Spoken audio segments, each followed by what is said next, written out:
සුබ දවසක් ඔයාලා හැම දිනාටම. අපි නැවතත් හීනවන ශේෂ ක්‍රමයේ ගැටලුවක් සාකච්ඡා කරමු. 2024 වර්ෂයේ පළමු ගැටලුව. හීනවන ශේෂ ක්‍රමයෙන් සහ සුළු පොලිය දෙක එකට එකතු කරලා ලැබිච්ච ගැටලුවක් විදිහට තියෙන්නේ. ගැටලුව සටහන් කරගෙන විසඳන්න. අපි යම් පිළිතුර සාකච්ඡා කරමු. යොනෝ විදිහට මේ වැදගත් දේවල් අපිට සටහන් කරගත්තාම ගාන හදන්න පහසු වෙනවා. 2024 වල පළවෙනි ගාන. ඔයාලට ටේප් එක හදද්දි මේ වගේ තොරතුරු සටහන් කරගත්තා නම් නැවත කියවන්න ඕනේ නැහැ.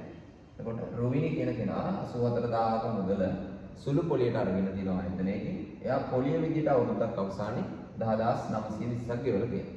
එහෙනම් අපි එතන සුළු පොලිය අනුපාතිකය සොයමු. මොකද ඒක සුළු පොලියක්. පොලි අනුපාතිකය සමානයි. අනුපාතිකය සමානයි. පොලිය උඩින් ලියන්න ගෙවු පොලිය උඩින් ලියන්න මුදල යටින් ලියන්න ගුණ කරන්න 100 තමයි ක්‍රමවේදය. 10920යි පොලිය රුපියල් 84000යි අනායට ගත්තේ 84000 යටින් ලියන්න ගුණ කිරීම 100ට 100 ප්‍රතිශතය ගන්නේ. හරිද? එතකොට අපිට පුළුවන් 100න් බෙදෙන නිසා මේ බිංදු දෙකට මේ බිංදු දෙක සුළු කරන්න. ඊට පස්සේ 10න් බෙදන්න පුළුවන් මේ බිංදුවට මේ බිංදුව සුළු කරලා 109284න් බෙදන්න වෙනවා. එතකොට ඔයාලට එකපාර එක කරන්න බැරි නම් අපිට පුළුවන් 4න් බෙදලා බලන්න. හරිද? 4න් බෙදලා බලන්න පුළුවන්. 4 ඒවා 2යි 1යි. හරිද? 8ට 4 2යි 4ට 4 1යි මෙතෙන්ට 2යි 2ක් ඉතුරු වෙනවා. 29ට 7යි 4ට 4 28යි ඉතුරු වෙන එකක් 12ට 4 ඒවා 3යි. ඊට පස්සේ 21යි 273 ආවා 273 21න් බෙදෙනවා මම හිතන්නේ. 21 ඒවා 27ට තියෙනවා එකක්. මෙතෙන්ට 1යි ඉතුරු වෙනවා 6ක් 63ට 21 ඒවා 3යි.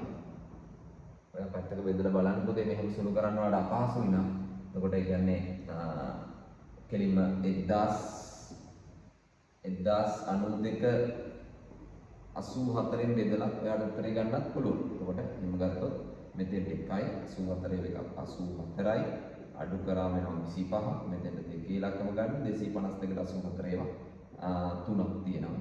එතකොට 252 ඉන් බෙදලා ගන්නත් පුළුවන්. මේ විදිහට සුළු කරන එක අපහසුයි. එනනම් අපේ පිළිතුරු ඉතුරු වෙලා තියෙනවා. දැන් අපිට පැහැදිලිව පේන්නම 113ක් විදිහට. එනම් පොලි අනුපාතිකය වෙලා තියෙන්නේ 113. එයාගේ කතාව හදලා ඉවරයි. ඉතින් අපි කියත් මානෙ විදිහට. එයා හීනවන ශේෂ ක්‍රමයට වාරික 12කින් ගෙවන්න අරගෙන තියෙන රූපවාහිනී යන්ත්‍රය. ඒ කියනවා කුලී කිරීමේ ක්‍රමය කියන. ඒ කොහොම වුණත් එයත් පොලිය විදිහට ගෙවලා තියෙන්නේ මෙයා ගෙවපු පොලියම තමයි 10920යි. හරි අපිට අර හීනවන ශේෂ ක්‍රමයේ සම්පූර්ණ පියවර නැතත් පියවර කිහිපයක් හදන්න වෙනවා. පළමු පියවර විදිහට මම ගන්නවා. අපිට සුපුරුදු ලෙස අපි කරන මෙයාත් අරන් තියෙන 84000ක ණය මුදලක්මනේ කියන්නේ ටීවී එකේ වටිනාකමනේ. එතකොට මේ 84000 මුදල අපි මෙන්න මේ වාරික ගාණයෙන් බෙදන්න ඕනේ. නේද? ඒක නේද මුලින්ම කරේ සාමාන්‍යයෙන්. එතකොට එනවා 84 12න් හරියටම බෙදනවා පුතේ 7යි. හරිද? 7යි. කියන්නේ මුදල වෙනවත් 81 ඒවා 81 12යි එකයි මෙතෙන්ට 7යි මේ විදිහමයි 7000ක් විදිහට අපිට රුපියල් 7000. හරි. ඒ 7000ට දැන් අපි ඒ 7000 පොඩක් තියෙන දීලා අපි මෙන්න මේ 10920 ගෙවන්නේ අර මාසයක ගණනාව තුලමනේ. ඒ මාසයක ගණන අපි හොයන්න වෙනවා. මාසයක ගණන සමානයි n බෙදීම 2යි n ධන 1. ඔයාලා පියවර ලියන්න මාසයක කියලා. ඒතර වාරික ගාන 12යි 12 බෙදීම 2යි 12 ධන 1. 12 දෙකෙන් බෙදුවම 6යි 6යි ගුණ කිරීම වර්ග නිසා 12 1යි 10. එහෙනම් 13 වරක් 8 ගන්න 60යි 6 18යි 78යි. හරි 78ක් නේද? කියනවා. ඊට පස්සේ අපි ළඟ මුළු පොලිය තියෙන නිසා ආපස්සට හිතන්න ඒ මුළු පොලිය මාසයක ගන්න බෙදුවනම් අපිට මාසික ණය කොටසක් සඳහා පොලිය හොයාගන්න පුළුවන්. එතකොට මෙයාගෙන් බෙදුවනම් හරි. එතකොට එන්නේ පොලිය මාසික ණය කොටසක් සඳහා පොලිය මාසික ණය කොටසක් සඳහා පොලිය සමානයි 10920 බෙදන්න පුතේ 78. 10920 බෙදීම 78. 109ට 78 එකක් තියෙනවා 78යි. අඩු කරමු අපි 1යි 31යි මෙතෙන්ට ගන්න 2 312ට 78 ඒවා සාමාන්‍ය වාට ගෙස් කරලා ගන්න පුළුවන්. දැන් මේවා ගොඩක් වෙලාවට අපිට බෙදෙන්න දෙන්නේ පුතේ. මේ අගට දෙකේ ඉලක්කම එන්නේ 8 කීයෙන් ගුණ කරොත්ද අගට දෙකේ ඉලක්කම එන්නේ කියලා හිතන්න. 8 වරක් 1 8යි. හරියන්නේ නැහැ. 8 වරක් 2 16යි. අගට 6. 8 වරක් 3 24යි. අගට 4.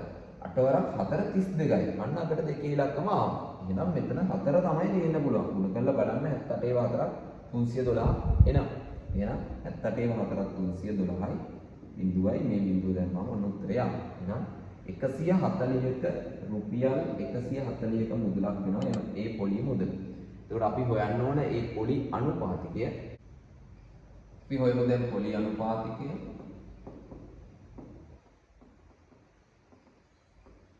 සමානයි රුපියල් 140ක මුදලක් පොලිය වශයෙන් ලැබුණා රුපියල් 7000ක මුදලක් සඳහා. 7000කට 140. එහෙනම් ප්‍රතිශතය හොයන්න 100න් ගුණ කරන්න වෙනවා. හැබැයි මතක් කරන්න ඕනි අපි හොයන්නේ වාර්ෂික පොලි අනුපාතිකය.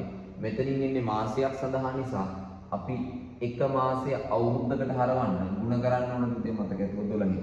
මතක ඇතුව 12 ගුණ කරන්න ඕනි වාර්ෂික පොලි අනුපාතිකය ගන්න. එහෙමනම් සුළු වෙන විදිය බලමු. 100න් බෙදෙන නිසා බිඳුවකට බිඳු දෙක සුළු වෙනවා. 10න් බෙදෙන නිසා බිඳුවට බිඳුව සුළු වෙනවා. 7ට 7 2යි 14ට 7 2යි 12 සරත් දෙක ගුණ කරගත්තා නම් හරි මේ 12යි මේ 2යි. එහෙනම් ප්‍රතිශතයේ විදිහට 124ක පොලි අනුපාතිකයක් ගෙවලා තියෙනවා මානෙන් 20. එතකොට මෙයාගේ පොලි අනුපාතිකයේ 13යි. ඔයාලා ගානේ කිව්වේ මේ පොලි අනුපාතිකය වැඩි කියලා පෙන්නන නිසා ඔයා මොනි වගන්තියක් ලියන්න ඕන. 124 විශාලයි 113. එබැවින් මානෙන් විසින් රුපියල් මිලදී ගැනීමේදී වැඩි පොලි අනුපාතිකයක් සඳහා ගෙවීම් සිදු කර ඇත කියන දේ ඔයාගේ වචනෙන් ගලපලා ලියන්න. අපි යම් මාකින් ස්කීම් එකට හොඳයි මාකින් ස්කීම් එකේ ලකුණු ලබා දෙන්න තියෙන්නේ මේ විදිහට අපි කරපු පළවෙනි සුළු කිරීම සඳහා ලකුණු 2යි. එතකොට අර මේ පැත්තේ සුළු කරපු එකට අතර ලකුණු 2යි. ඊළඟ ශේෂ ක්‍රමයටම තමයි ලකුණු 8ක්ම ලැබිලා තියෙන්නේ. එතකොට ඒක බෙදනවාට 7000 ගන්නවට ලකුණු 2යි. මාසයක ගන්නවට ලකුණු 2යි. නැවත ඒක බෙදලා 140 ගන්නවට 1 ලකුණයි. ප්‍රතිශතය වෙනකොට ක්‍රමයේ ලියනකොට 1 ලකුණයි. උත්තරේට 1 ලකුණයි.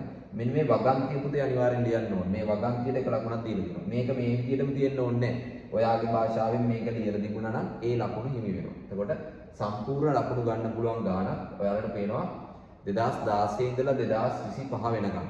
වර්ෂවල මෙන්න මෙපමණයි හිනවන ශේෂ ක්‍රමයෙන් ලැබිලා තියෙන්නේ. එතකොට ලැබුණොත් ප්‍රධාන ගාණක් විදිහට ලැබෙනවා. එකම ක්‍රමවේදයක් තමයි හැම ගානකම තියෙන්නේ. ඔයාලට නිකන් ගණන් කටපාඩම් කරන්නේ නැහැ සාමාන්‍යයෙන්. හැබැයි මේ ක්‍රමය ඔයා හදන ක්‍රමය කියනවා ප්‍රැක්ටිස් කරලා පුරුදු වුණොත් කටපාඩමක් වගේ මේක හදන්නත් පුළුවන්. නමුත් ඒක නෙවෙයි විය යුත්තේ ඔයා ගාන තේරුම් ගන්න. නමුත් ඔයාට පුළුවන් මේකේ ලොකු ලකුණකට යන්න මේ ගාන හොඳට පුහුණු වුණොත්. එහෙනම් මේ ගණන් මට මතකයි අපි ගණන් 5ක් වගේ 4ක් වගේ තිබුණා නේද? ඒ ගණන් ටික සියල්ල ඔයා තනිව විසඳන්න. තුන් වතාවක් මේක විසඳුවට පස්සේ ඔයා අනිවාර්යෙන් මේකේ බොහොම විශ්වාසයෙන් මේක අතුරු ඔයාට විසඳන්න පුළුවන් කියන මට්ටමක් ගන්න පුළුවන්. ඉතින් සුබ පතනවා හැමෝම ලකුණු 10 එකතු කරගන්න ඔයාගේ දෙවෙනි පේපර් එකට විභාගේ මොකද විශේෂයෙන් හැමෝගෙම දෙවෙනි පේපරේ තමයි ලකුණු අඩු වෙන්නේ. ඒක හදාගන්න පුළුවන් උපරිම උත්සාහ කරන්න. ඉතින් මේ වීඩියෝ එකත් එක්ක එකතු වෙලා ඉන්න මේ වීඩියෝ ෂෙයා කරන්න යාළුවෝ අතරේ කමෙන්ට් කරන්න. ඔයාලට දෙයක් ඉගෙන ගත්තා නම් අපේ සතුට සඳහා කමෙන්ට් කරන්න. ඉතින් බොහොම ස්තුතියි මගේ channel එකත් එක්ක එකතු වුණ ඔයාලා හැමෝටම.